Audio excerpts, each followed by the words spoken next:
Our account in the book of Mark today is a unique one because it's the only story that Mark tells anywhere in his book that isn't specifically about Jesus.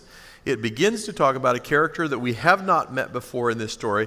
Herod Antipas, the king, soon heard about Jesus because everyone was talking about him. So who is this Herod Antipas?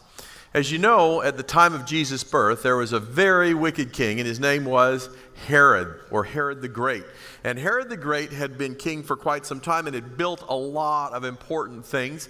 He had built some things to lift up the Caesars. He built some things to lift himself up, and he even did a few things for the Jews. But he had 4 sons that he wanted to leave his kingdom to. And so he worked it out with the Roman government, and he bequeathed his kingdom to 4 sons. He had other sons. He had other wives. He had lots of other children. But these were the 4 sons that he wanted to leave his kingdom to. And the youngest one was Herod Antipas.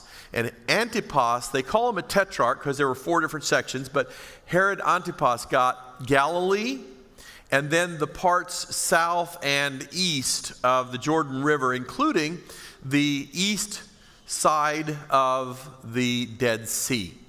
And that's where he had a castle that he had built. It's sort of like Masada. It's at the top of a mountain like that. It's now in ruins, but it is an archaeological site. It's there, and that's where all of the events that we talk about in this part happened.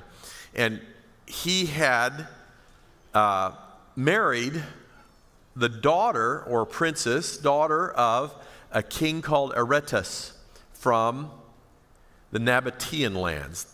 Anybody know what Nabatean lands are? It's Petra. So when we go to Petra, those are the Nabatean people that built Petra. And so he married a princess of Petra. And this young woman was his wife, and she had gained some power. He went to Rome. Herod Antipas went to Rome, and he met his sister-in-law, whose name was Herodias, because she was also a grandchild of Herod the Great. So she was his niece and his sister-in-law. And he fell head over heels for her and just had to have her. And so she said that she would divorce her husband and come live with him and be his wife if he'd get rid of the Nabatean woman. And so he started that process. And in the meantime, the Nabatean woman made some demands herself. She demanded that Herodias be put up in the castle on the other side of the Dead Sea, right against her father's lands. And that sparked a small war in which Herod's troops were routed, and the Syrians had to come rescue Herod's army. This castle is the one where she lived, and it's the one where he had the birthday party that you're about to hear about. When, interestingly, Herodias, he got to marry her. He was happy, I guess, in the sense that people who are married to very driven, ambitious women can be happy. And he wound up with his brother becoming a king, and he was only a tetrarch. And the brother, it was the brother of also the uncle of, or the brother of Herodias. And Herodias was really upset about this. So she sent her husband packing to Rome to ask to be made a king also. And the new emperor Caligula, who is really, really good friends with Agrippa, who had just made Agrippa a king, said, "Nah, I guess we can do that." And then Agrippa came in and brought evidence that Antipas was storehousing weapons. And so both Herodias and Antipas got sent to Gaul, and they were never heard from again. So that's the story of this fellow.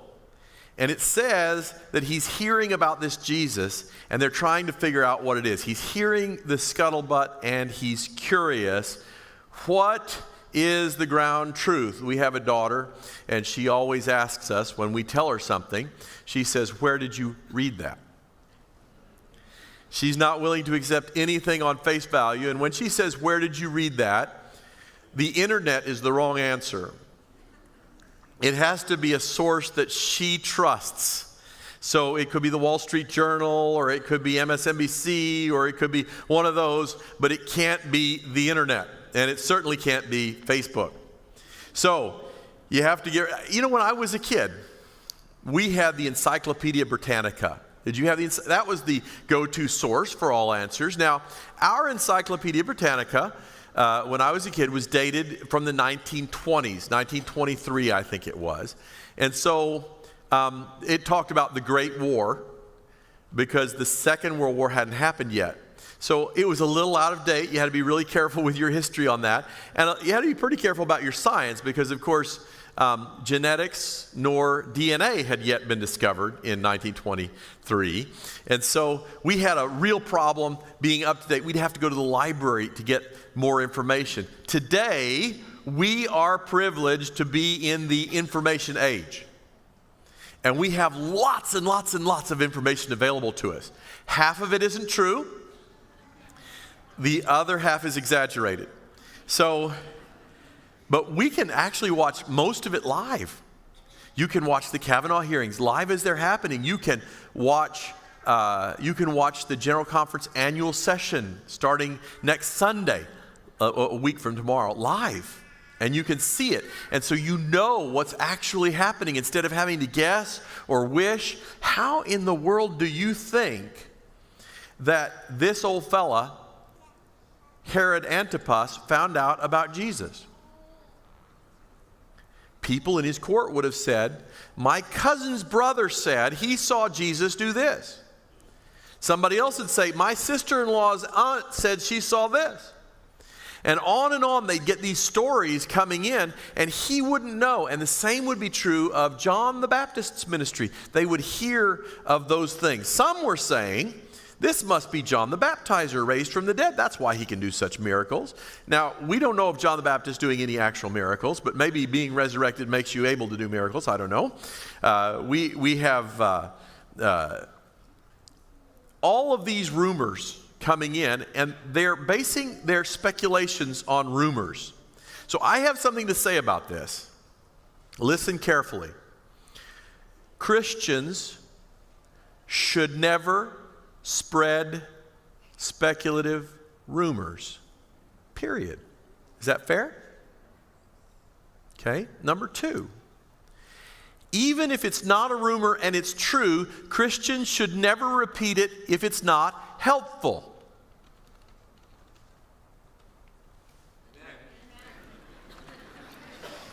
And someone woke up.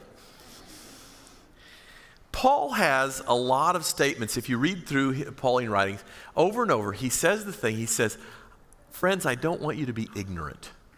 I don't want you to be ignorant. He says it over and over when he's about to introduce something that he considers a ground truth, a base fact. He says, I don't want you to be ignorant. I want you to know this. And he writes in 2 Timothy 2:23, again I say, don't get involved in foolish, ignorant arguments that only start fights. A servant of the Lord must not quarrel. Thank you. But must be kind to everyone. Be able to teach. Be patient with difficult people. Paul ran into difficult people too. Okay, so this is, I think, maybe something we ought to at least internalize, if not memorize.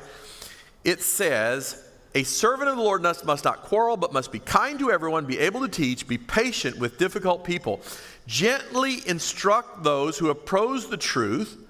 Perhaps God will change those people's hearts and they will learn the truth. Who will change their hearts? You will? Facebook will? Twitter will? Your best argument will? It says, gently instruct, perhaps God will change the heart.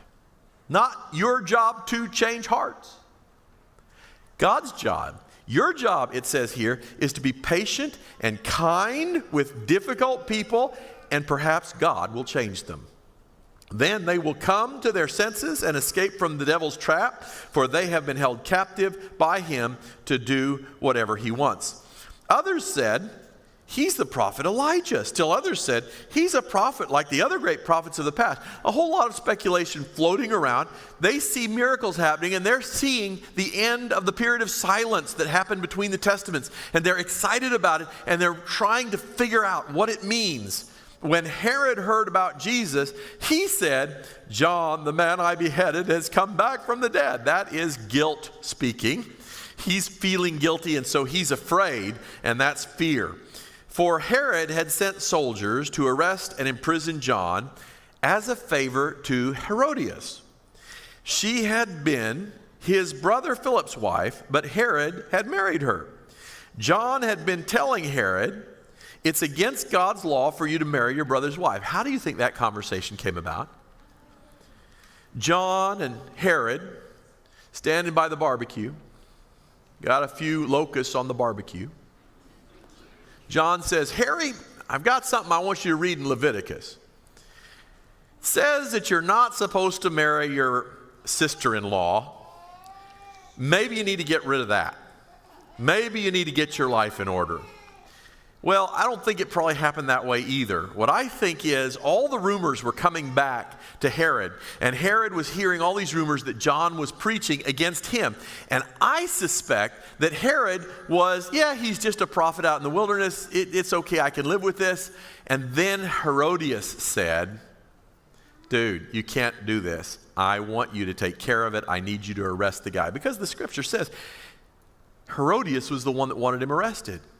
So she gets him in the jail. So Herodias bore a grudge against John and wanted to kill him. But without Herod's approval, she was powerless. For Herod respected John. And knowing that he was a good and holy man, he protected him. Herod was greatly disturbed whenever he talked to John, but even so, he liked to listen to him. Now, I don't know if that's good or not. Which of the soils is Herod? It says that the seed gets cast, and Herod, he's greatly disturbed, but he likes it. So he may be the rocky soil, right? He hears it, it grows, and then he leaves his presence, and he gets with his old friends, and it goes away. But he wants to come back, and he wants to hear it again. Sometimes we want to hear the truth, and sometimes we don't. Sometimes we want to hear more truth. Sometimes we want to hear less truth. Sometimes we want to hear scary truth. And sometimes we want to hear comforting truth. The linchpin of this whole story is right here. Herodias hated John because he spoke the truth about her. And Herodias hated the truth because it wasn't to her fancy. What Herodias wanted to do was against the truth, and she didn't like it. So here I have a really serious question for each of you to ask. Do not raise your hand. This is for you to ask in your own heart. Are there parts of what you perceive to be God's truth that you don't like? Are there parts of God's truth that disturb you? Are there parts of God's truth that you don't want to read about because it makes you uncomfortable? That maybe it gives you pause, or it gives you concern, or it's just too confusing, or it makes you afraid, or it makes you whatever. Here's my request to you.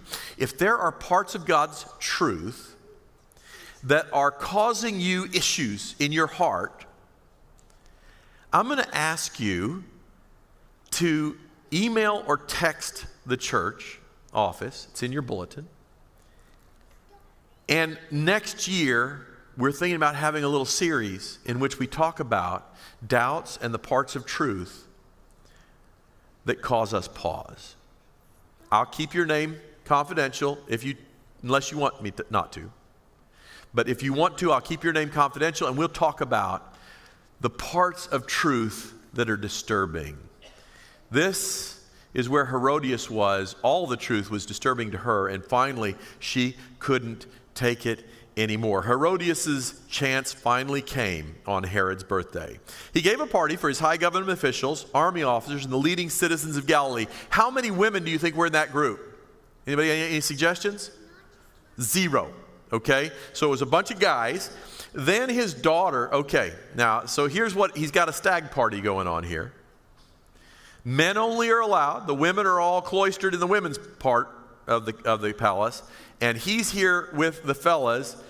Then his daughter, and really it's her daughter, and this is a translational issue. Most Bibles say her daughter, her Herodias herself's daughter, and it gets translated sometimes as also named Herodias, but it's Herodias herself's daughter, came in and performed a dance that greatly pleased Herod and his guests. Ask me for anything you like, the king said to the girl, and I will give it to you. He even vowed, I will give you whatever you ask, up to half of my kingdom.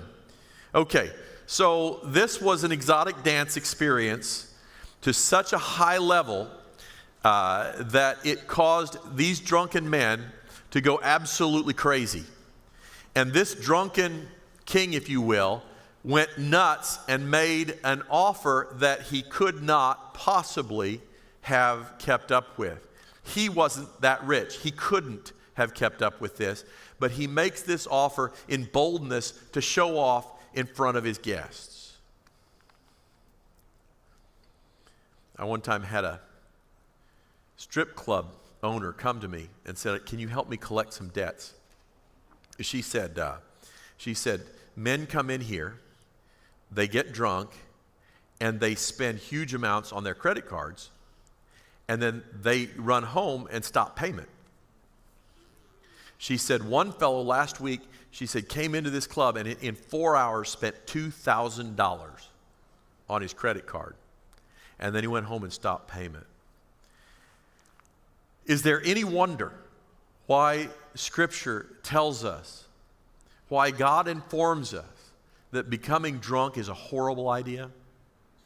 That letting down our inhibitions is a terrible, terrible idea.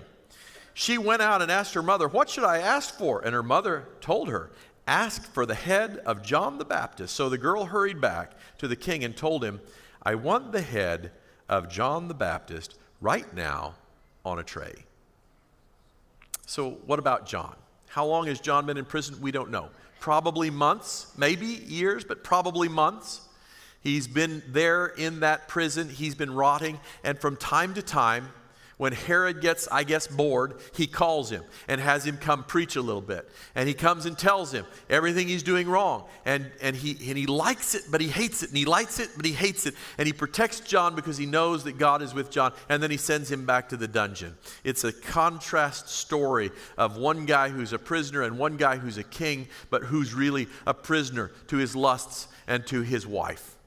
And here that goes back and forth and back and forth. And now, what about John? I have a quote. It says, all who follow Christ will wear the crown of sacrifice. They will surely be misunderstood by selfish men and will be made a mark for the fierce assaults of Satan. It is the principle of self-sacrifice. It is this principle of self-sacrifice that his kingdom is established to destroy, and he will war against it wherever it is manifest. Now, that sounds a little bit depressing, doesn't it? That we're all going to wear the crown of sacrifice, it says. But wait, one page later, it says this: God never leads his children otherwise than they would choose to be led if they could see the end from the beginning and discern the glory of the purpose for which they are fulfilling as co-workers with him. Now, I don't know about you, but that's one we ought to memorize right there. This is one we ought to memorize. God never leads his children. Listen, there are times when we are going to feel discouraged. There are times when you have already felt discouraged. This may be just that time. If that's the time, this is the promise for you. God never leads his children otherwise than they would choose to be led if they could see the end from the beginning, to discern the glory of the purpose for which they are fulfilling as co-workers with him. Then the king deeply regretted what he had said. But because of the vows he'd made in front of his guests, he couldn't refuse her. So he immediately sent an executioner to the prison to cut off John's head and bring it to him. The soldier beheaded John in the prison, brought his head on a tray, and gave it to the girl, who took it to her mother. When John's disciples heard what had happened, they came to get his body and buried it in a tomb. For those of you who are new around here, we have a famous college professor around here named Dr. Erwin Seeker. And he's moved away now, but he used to always say this line: wine, women, and song. And in his lectures, he would always explain a lot of really bad, awful behavior because of man's attraction to wine, women, and song. Well, it's interesting because if you look at the history of the world, we start with the antediluvians, and I'm going to suggest that it's not really just wine, women, and song. I think it's the abuse of power, lust, and violence. These are the hallmark of a demon-saturated culture. And the antediluvians had it right after Moses explains what was going on in those times with the abuse of power, with violence, and with lust. He says in Genesis 6:5, "Then the Lord saw that the wickedness of man was great on the earth, and that every intent of the thoughts of his heart was only evil continually." And so comes the flood. But then after the flood, what happens? The culture quickly slid into depravity. And immediately people started doing horrible things all over again. Israel was swimming and sometimes drowning in a soup of abusive power, lust, and violence. All around them, all of this horrible stuff was going on. But Israel, her law, and her prophets stood up to oppose the horrible activities that were going on around, but sometimes they gave in. Psalm 106 says, "They even sacrificed their sons and daughters to demons and shed innocent blood, the blood of their sons and daughters whom they sacrificed to the idols of Canaan. The land was polluted with the blood, thus they became unclean in their practices and played the harlot to their deeds." Fast forward to the time of the Greeks and the Romans, just BC and just AD, and the Greek culture had slid to a place of extreme depravity, and the Romans were horrible. The Roman Emperor Tiberius, who was in charge of the first half of this story with Herod, that Roman emperor had special vignettes or plays that he would have done that were essentially live pornography. And he and his court would sit around and watch live actors. And the whole thing had slid down. And you could see Herod was marrying people that he was far too closely related to on very many different fronts to be married to them. Along comes John and Jesus, and they stand in stark contrast to this depravity that the Roman and Greek cultures are foisting on them. And from the time of Jesus' resurrection until now, you and I, the Christians of this world, are the ones who have had the role and the job of standing up, standing true, and standing pure against a society and culture that is steeped in demonic influence.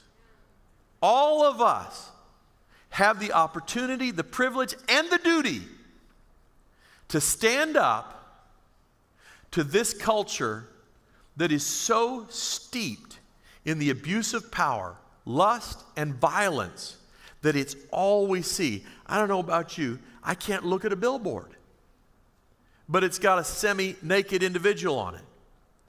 You can't watch advertisements, you can't watch shows and stories because it's all about killing and bloodlust. It's all about violence. We've even sweetened it up and prepackaged it for kids and called them superheroes. Those superhero films that you see are so violent that they would have been rated R in any other generation. But we make it all kind of candy-coated and we call it PG. Violence. Have you noticed that our nation seems to be perpetually at war with someone? How long has it been since we weren't at war? In your lifetime, how many time periods have we not been at war? We are always at war with somebody, and it's not just our country, every country. There are countries out there that are gassing their own citizens. There are countries that are putting thousands, if not millions, in prison for political slights. There are countries that are just killing off people. The violence is absolutely engaged with the abuse of power, and people are dying, and we're in that culture. It begins to seem normal, and that's just on the national level. On the local level, in this very community, there is spousal abuse. There are people who are fighting and beating each other. There are people in this church who commit spousal abuse. But it doesn't stop there. There are people sitting here today that have hearts full of hatred for other people. We're in an election campaign, and we have candidates on both sides in this church. And what I read on Facebook is not consistent with Christianity. Thank you. What we put under our name in the public discourse needs to be representative of Jesus Christ. What we say needs to be supported by the truth and representative of Jesus Christ.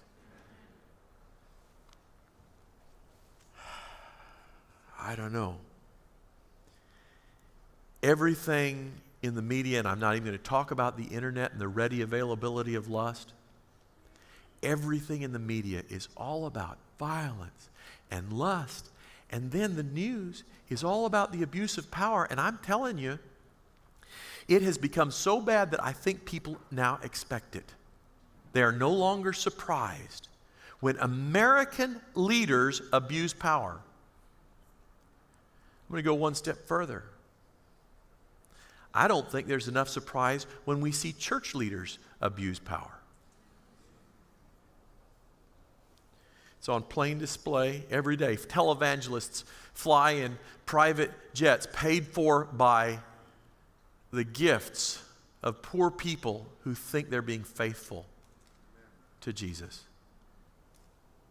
Matthew says in the Sermon on the Mount, he says, "Have you heard that the ancients were told you will not murder, and whoever murders will be guilty in judgment? But I say to you that everyone who is angry with his brother will be guilty in judgment. And whoever says to his brother, 'You good for nothing,' will be guilty before the Sanhedrin. And whoever says, 'You fool,' will be guilty of the fiery pit." The story of Herod in this scripture is the absolute perfect example of what not to do. I can lift him up and say, listen, folks, this is what not to do. Don't get drunk. Don't get power hungry. Don't abuse your power. Don't let yourself hate anyone. Don't let your family hate anyone. But it goes further. Matthew 5 and the Sermon on the Mount, he goes through this whole series of them. And I think the series, if you listen to it, almost is directed straight at Herod Antipas, but it's also directed at you and me. Listen carefully. He starts each sentence with, "You have heard," and he finishes it with, "But I say to you, you have heard you shall not murder. But I say to you, everyone who's angry with his brother is guilty of murder. You have heard you shall not commit adultery. But I say to you, everyone who looks with lust has already committed adultery. You have heard whoever ends a marriage, let him get a certificate of divorce. But I say to you, everyone who divorces except for unchastity forces adultery and commits adultery. You have heard you shall not make false vows. But I say to you, don't make any oath at all. You have heard an eye for an eye and a tooth for a tooth. And I say to you, do not resist an evil person. You have heard you shall love your neighbor and hate your enemy. And I say to you, love your enemies." We are put here to be the salt that savors, that flavors, and that informs and influences our culture. Now, make no mistake, we are not going to win. Okay? This culture war, we are destined to lose. But along the way, our influence must be an influence that saves and not that joins the culture. It is not God's will that we should seclude ourselves from the world.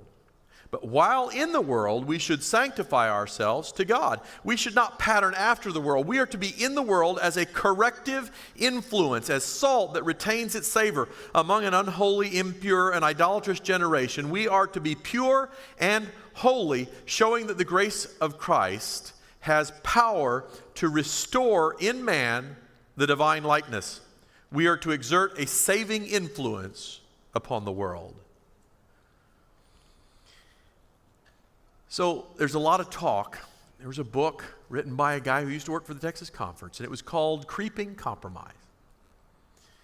And there's a lot of talk about we have to resist the creeping compromise. Let me suggest that that is a losing defensive strategy. We must be the creeping compromise that creeps into the culture and salts it with righteousness, with holiness, and with purity. We are to creep into the culture. We are to be the compromise that the culture sees.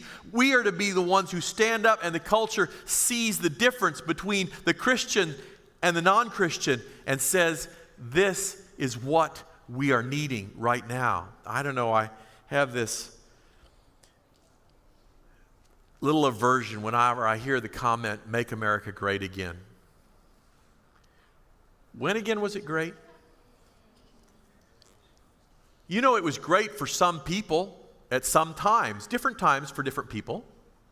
The question is, when was it great? And I know what people mean when they say "Make America Great Again." They mean they want to return to a shared sense of social morality and moray that they experienced back in the middle of the last century. I understand what they're saying.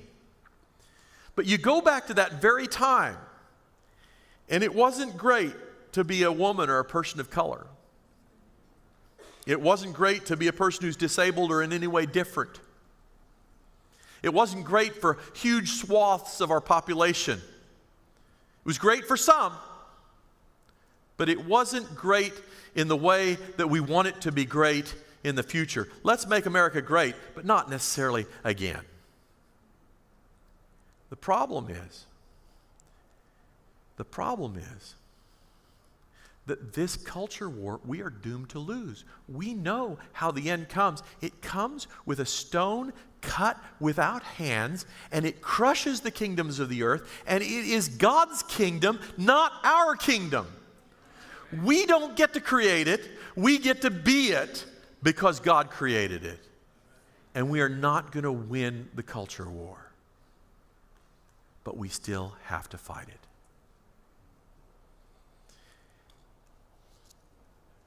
The badge of Christianity is not an outward sign, not the wearing of a cross or a crown, but it is that which reveals the union of man with God. By the power of His grace manifested in the transformation of character, the world is to be convinced that God has sent His Son as its Redeemer. No other influence that can surround the human soul has such power as the influence of an unselfish life. Listen and memorize. The strongest argument in favor of the gospel is a loving and lovable Christian. If you ever wonder why you were put here, this is the answer to why you were put here. If you ever wonder why God leaves you in a storm of mayhem, in a world of filthiness, in a world of unbridled abuse of power, lust, and violence, this is why we are here, to stand true to duty as the needle to the pole, to live pure and holy lives before God and men. We are called to be the salt of the earth. And I know it's a silly little song, but I just love it. Brighten the corner where you are. Brighten the corner where you are. Even someone far from harbor, you may guide across the bar. You know what a bar is? It's not a bar. A bar is a sandbar. where ships got stuck and they'd roll on their side and nobody could get to shore and everybody drowned and you lost the cargo in the ship. You may guide someone across the sandbar. You may guide someone into harbor by brightening the corner where you are. Sometimes we're tempted to achieve one of the two ditches on either side. One is to think somehow that we're going to fix everything. And the other is to just compromise and give up because we can't fix anything. God calls us to walk the narrow path down the middle and to evidence His love, His unselfishness, His holiness, and His purity. And by so doing, it says, perhaps God will change their minds. So when you have an ethical choice to make, when you have a decision to make, well, shall I do this or shall I do that? Shall I say this? Shall I say that? Stand for Jesus. Do what Jesus would do and be righteous and holy. And by so doing, you may save more than you know. Now I'm going to pray, and I want us to pray that today we'll have the courage to compromise only with Jesus, to stand for His truth, and to be a pillar in a terrible, terrible, wasting world, and lead others across the bar. Pray with me if you will. Heavenly Father, we have many times compromised your truth. We have many times compromised what we know to be right and what we believe. We ask for forgiveness. And now we ask that you would make us holy. Make us visibly transformed. Give us your spirit and your courage to be all that you want us to be as an example to others in this world. Let the world see us, and let the world be salted with us. Let our words be pure and our influence be great. We know that this is your will, so we claim it in Jesus' name. Amen. The Lord bless you and keep you. The Lord make His face shine upon you and be gracious to you. The Lord lift up His countenance upon you and give you peace.